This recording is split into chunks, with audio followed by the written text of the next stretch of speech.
नमस्कार सभी को। आज शुरू करते रसायन। रसायन का जो पहला पार्ट है उसको पढ़ाया जा चुका है, प्लेलिस्ट में है, आपको जाकर वहाँ से देख लीजिए। आज शुरू करेंगे दूसरा पार्ट, अम्ल, क्षार और लवण। ये काफ़ी बड़ा चैप्टर है और साथ में काफ़ी इम्पोर्टेंट चैप्टर है। ये केवल आपको यहीं पर नहीं, आपके आगे आने वाले शैक्षिक जीवन में भी काम देगा। ये काफ़ी इम्पोर्टेंट चैप्टर है और इसको मैं काफ़ी बेहतर से पढ़ाऊँगा। और आज पहला बार मैं आपसे बोलने जा रहा हूँ कि अभी जितनी बातों को मैं बताऊँगा केवल आप बस उसी को सुनिएगा, अभी किताब पढ़ने का ज़रूरत नहीं है, क्योंकि ये पूरे किताब का निचोड़ लिया गया, क्योंकि बातों को अलग अलग लिखा गया है, सबको एक जगह संयोजित करके बताया जाएगा कि आपको समझ में आए। जब ये पूरा चैप्टर समाप्त हो जाएगा खुद मैं आपको बोलूँगा कि आप किताब का अध्ययन कीजिए, ठीक है। अभी किताब का अध्ययन नहीं करने देते, अभी बस और बस केवल मुझे सुनने का ज़रूरत है, ठीक है। तो शुरू करते हैं, बढ़िया से मज़ा आएगा। दूसरा चैप्टर आपको अम्ल, क्षार और लवण, ठीक है। तो आइए, ये अम्ल, क्षार और लवण जो बनते हैं ये क्या है? ये रासायनिक यौगिक हैं। ये रासायनिक यौगिक हैं, इनको कुछ गुणों के आधार पे हम किसी को अम्ल बोलते हैं, किसी को क्षार बोलते हैं, या भस्म, या किसी को लवण बोलते हैं, ठीक है।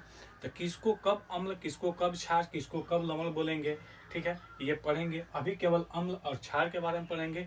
इन दोनों से ही लवण बनता है, जिसको अम्ल क्षार समझने के बाद लवण के बारे में पढ़ेंगे। तो ये जो अम्ल क्षार को बताने के मुख्यतः 4 कॉन्सेप्ट हैं। एक प्राचीन परिभाषा, एक आर्हेनियस है, एक लेविस है, एक आपको ब्रोनस्टेट है। ये 4 है। इन 4 में आपको अभी केवल 2 ही जानना है, एक प्राचीन परिभाषा और आपको एक कौन वाला, आर्हेनियस परिभाषा, ठीक है। जो लेविस है और ब्रोनस्टेट है इसको बाद में आपको जानना है, ठीक है। चलिए, तो प्राचीन परिभाषा क्या कहता है अम्ल के बारे में, कि अम्ल खट्टा होता है। ये हमने जो ऊपर लिखा है ये किसके बारे में लिखा है? अम्ल के बारे में। और ये किसके बारे में लिखा गया है? क्षार के संदर्भ में। ये किसके बारे में लिखा गया? ऊपर वाला अम्ल के संदर्भ में, और नीचे वाला किसके संदर्भ में लिखा गया है? क्षार के संदर्भ में लिखा गया है, ठीक है। थोड़ा सा यहाँ पे बोर्ड लाइट दे रहा होगा, मैनेज कीजिएगा, मेरे बातों को सुनिएगा, ठीक है। तो अम्ल क्या कहता है प्राचीन परिभाषा के अनुसार, कि अम्ल स्वाद में खट्टा होता है। जैसे नींबू क्या है, उसमें अम्ल पाया जाता है, उसको जब चखिएगा तो खट्टा होगा। संतरा भी जब खाइएगा तो क्या होता है? खट्टा होता है। अंगूर भी खट्टा लगता है। तो जो भी खट्टा होता है, जो भी खट्टा नहीं होता है, कि अम्ल में खट्टापन पाया जाता है स्वाद में, ठीक है। लेकिन कुछ 2 ऐसे अम्ल हैं जो अपवाद हैं, जिनके स्वाद खट्टा नहीं पाया जाता है। वे कौन से 2 अम्ल हैं? आप कमेंट बॉक्स में अपना आंसर दीजिएगा। जिनका सही होगा अगले वीडियो में उनका नाम लेंगे ही। और देखिए, आप नहीं जानते होंगे या कोई जानता भी होगा, लेकिन जो नहीं जानता वो खुद से सर्च करेगा तो उसे मालूम चलेगा। जानने की इच्छा बढ़ेगी, पढ़ने की इच्छा बढ़ेगी। इसीलिए मैं करता हूँ। ऐसा नहीं कि मेरा अपना कमेंट बॉक्स भरवाना है, जब इतना ही करना होता तो भाई करने का नहीं। अपना ऑफलाइन क्लास चलता है, उसी में सब कुछ सही है, ठीक है। अभी तो बस इसलिए चल रहा है कि आपको कोविड-19 का प्रकोप है और उस वजह से क्लासेस बंद हैं, और ये अब कंटिन्यू चलते रहेगा, ये नहीं है कि बंद हो जाएगा। तो मैं बस इसीलिए बोलता हूँ कि आप खुद से काम करें, और जब तक आप खुद से काम नहीं करेंगे तब तक रिजल्टेंट जो होगा वो बढ़िया नहीं होगा। अगर सब कुछ मेरे ही द्वारा होने वाला होता है तो जो बच्चा मेरे कोचिंग में फर्स्ट आता है सब उसी का अनुरूप होता है, सभी को इतना ही नंबर रिसीव करता है।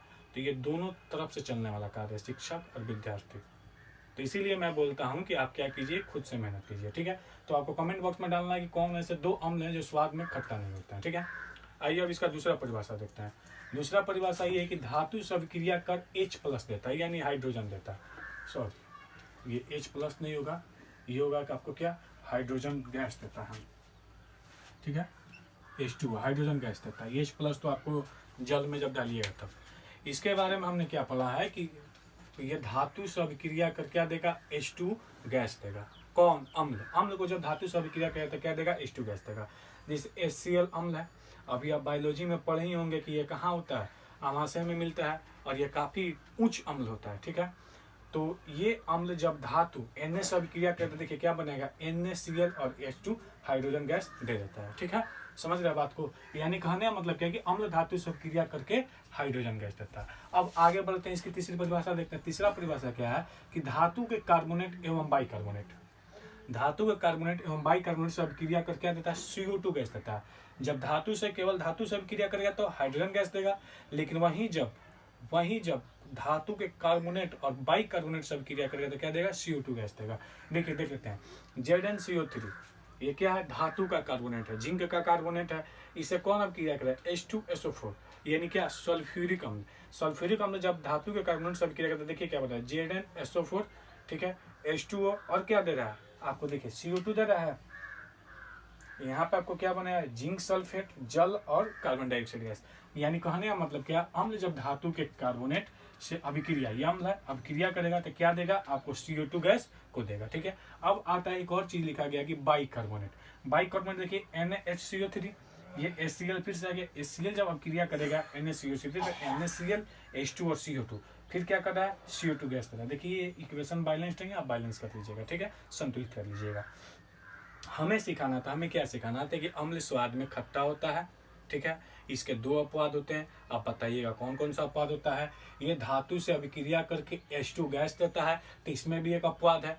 जो धातु से अभिक्रिया करके H2 गैस नहीं देता है, कौन सा अपवाद है उसको भी कमेंट बॉक्स में डालिएगा। ठीक है, धातु का कार्बोनेट एवं बाइकार्बोनेट से अभिक्रिया करके CO2 गैस देता है, तो धातु के कार्बोनेट से अभिक्रिया कर बाइकार्बोनेट से अभिक्रिया करके CO2 गैस देता है। यहाँ पे हमने क्या दिखा दिया आपको, H2 गैस देता है। ठीक है, इतने बातों को समझ चुके हैं। अब आइए अब चौथा इसमें कॉन्सेप्ट क्या है कि ये क्या करता है, नीला लिटमस को लाल कर देता है। क्या करता है, नीला लिटमस। तो पहले जान दीजिए, आपके एग्जाम में 1 नंबर का क्वेश्चन रहता है कि लिटमस क्या होता है। लिटमस किससे बना होता है, लिटमस लाइकेन का बना होता है। ठीक है, लिटमस किसका बना होता है, लाइकेन का बना होता है। ठीक है, 1 नंबर का क्वेश्चन रहता है, आप इसको याद कर लिए। केवल यही नहीं, आपके आने वाले जीवन के आगामी एग्जामों में भी आपको मिलेगा कि लिटमस किसका बना होता है, ये लाइकेन का बना होता है। और इससे जांच किया जाता है इस पत्र से कि कौन अम्ल है और कौन क्षार है। अगर अम्ल रहेगा तो उसमें नीला लिटमस क्या हो जाएगा, लाल हो जाएगा। अगर अम्ल नहीं है, ना ही क्षार है, तो नीला लिटमस नीला ही रहेगा, कोई परिवर्तन नहीं होगा।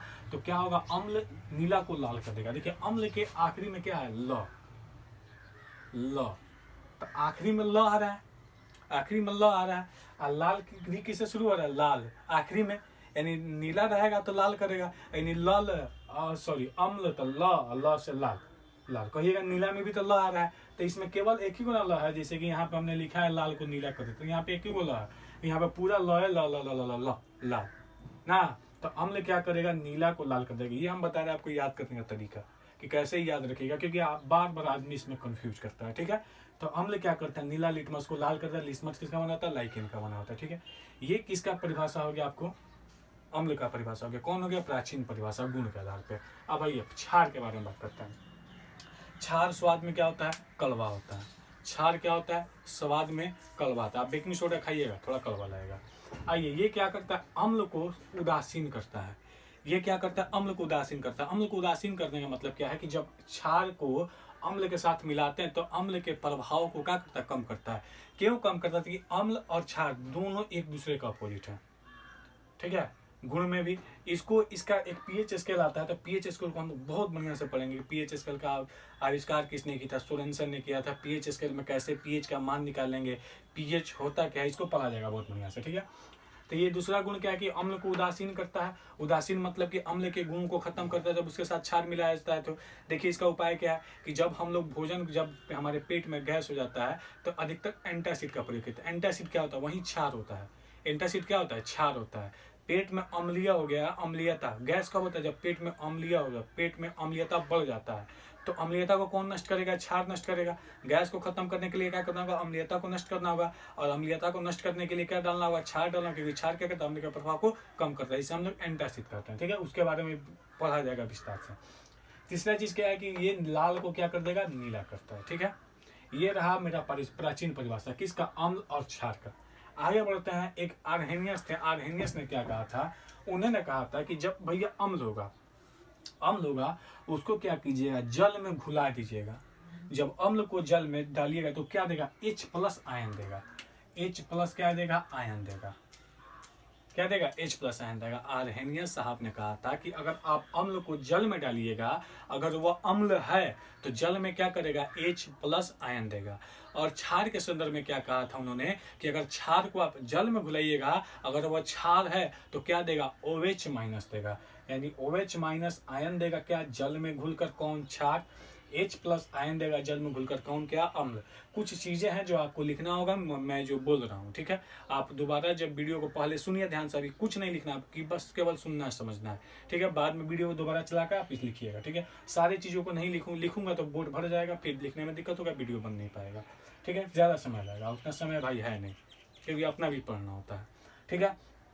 तो क्या है कि H प्लस आयन देता है कौन, अम्ल, जल में घुलकर, और OH माइनस आयन देता है कौन, क्षार, जल में घुलकर, ठीक है।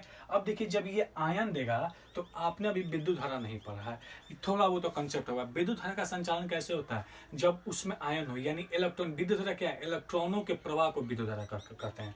क्या कहते हैं जी, इलेक्ट्रॉनों के प्रवाह को विद्युत धारा कहते हैं। इलेक्ट्रॉन क्या है, वही आयन होता है। तो जब ये जल में घुल रहा है तो आयन देगा, तो ये क्या करेगा, विद्युत धारा का प्रवाह करेगा या नहीं करेगा, ये विद्युत धारा का प्रवाह करेगा। यानी क्या होगा, इसके लिए हम एक लिख सकते हैं नोट में, देखिए इसीलिए हमने नोट करके लिखा है क्या, कि नोट, अम्ल, क्षार तथा लवण के जलीय विलयन विद्युत का संचालन करते हैं। क्या है जी, क्यों संचालन करते हैं, क्योंकि ये क्या होता है कि आर्हेनियस ने कहा था कि अम्ल जल में घुलकर H प्लस आयन देगा, क्षार जल में घुलकर OH आयन देगा। ये जो आयन मिल रहा है, ये आयन, यही आयन क्या करता है, विद्युत धारा को एक जगह से दूसरे जगह तक ले जाता है, यानी इलेक्ट्रिसिटी कैरियर होता है, ठीक है। तो ये हो ही गया, तो ये क्या करेगा, विद्युत का चालन करेगा। तो इसीलिए लिखा गया कि अम्ल, क्षार तथा लवण के जलीय विलयन। कौन सा विलयन, जलीय विलयन। क्यों कहा जाता है जलीय विलयन, क्योंकि ये जब जल में घुलेगा तो ही आयन देगा, जल में नहीं घुलेगा तो आयन नहीं देगा। कि जलीय विलयन विद्युत का संचालन करते हैं, और जो विद्युत का संचालन करते हैं उसे क्या कहते हैं, विद्युत अपघट्य कहते हैं। तो इसका एक अपोजिट टर्म आता है, विद्युत अपघट्य।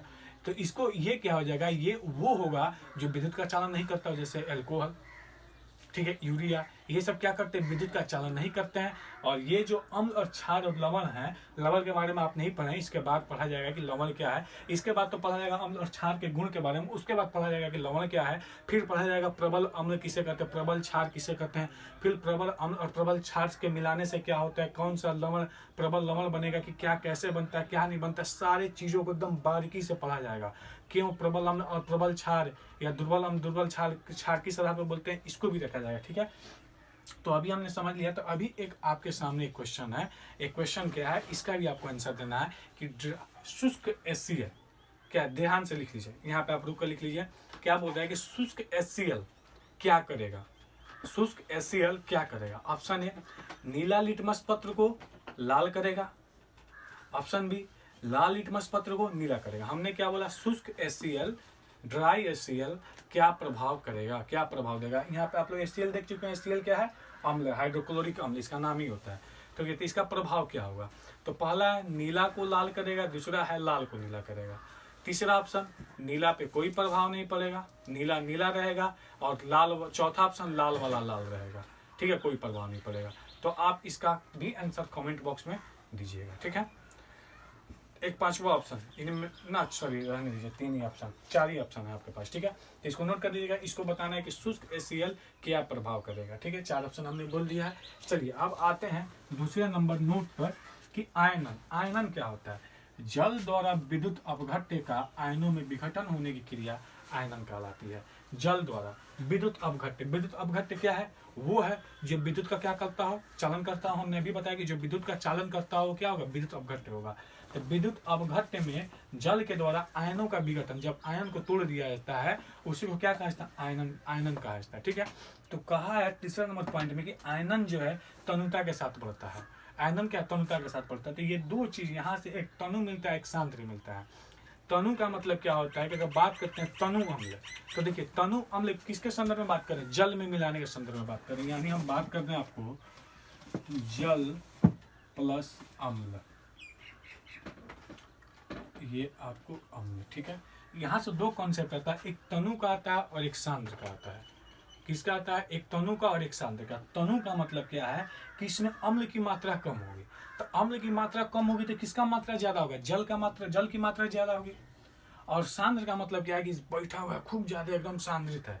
तो सांद्र का मतलब क्या होगा कि अम्ल का मात्रा ज्यादा, जिसको मिलाया जाएगा उसी के आधार पर कहते हैं तनु या सांद्र। अगर सांद्र रहेगा तो अम्ल ज्यादा रहेगा, यानी अम्ल उसमें ज्यादा, तनु रहेगा तो अम्ल कम है। तो देखिए अम्ल कम रहेगा, कहने का मतलब ये अम्ल अगर बिना जल का है, बिना जल का है तो विद्युत अपघट्य है, जी बिल्कुल नहीं है। क्यों नहीं है, क्योंकि बिना जल का ये H+ आयन देगा नहीं, ठीक है, ये H प्लस आयन देगा नहीं। वही क्षार का बात करते हैं, अगर बिना जल का है तो भी वह विद्युत अपघट्य नहीं है, क्योंकि वो बिना जल का OH माइनस आयन देगा नहीं। जब तक आयन नहीं देगा तब तक इलेक्ट्रिसिटी का प्रवाह नहीं होगा। तो ये कब होगा? जब जल होगा तब। तो जब जल होगा तो ये जितना ही जल होगा उतना ही इसको आयन में, इसको आयनों में तोड़ेगा। जितना ही जल होगा उतना ही आयनों में क्या करेगा? तोड़ेगा। तो ये ज्यादा जल होगा तो उसको क्या कहेंगे? तनु होते जा रहा है। ज्यादा जल की मात्रा क्या होगी? तनु होते जा रही है। इसीलिए कहा गया है कि तनुता के कारण क्या होता है? आयनन बढ़ता है। जितना ही जल होगा उतना ही अम्ल या क्षार को क्या करेगा? आयनों में तोड़ेगा, और आयनों में टूटेगा तो वह क्या करेगा? आपको क्या क्या कर, आयनों में तोड़ेगा तो आयनन होगा, उसमें ज्यादा आयन की संख्या होगी। और ये ज्यादा जल का होना क्या है? तनुता कहलाता है। ठीक है, तो आज हम लोग यहीं तक देखेंगे। इसको फिर से एक बार पढ़िएगा, बिल्कुल बारीकी से सारी चीज़ों को समझिएगा, इस सबको उतार लीजिएगा, जो हमने बोला है उसको भाषा के साथ उतारिएगा। फिर आपको अगले चैप्टर में, इसके अगले भाग में देखा जाएगा कि अम्ल और क्षार के गुण क्या क्या हैं। उसके बाद लवण के बारे में पढ़ाएगा। काफ़ी लंबा चैप्टर है, इसको काफ़ी समय लगेगा।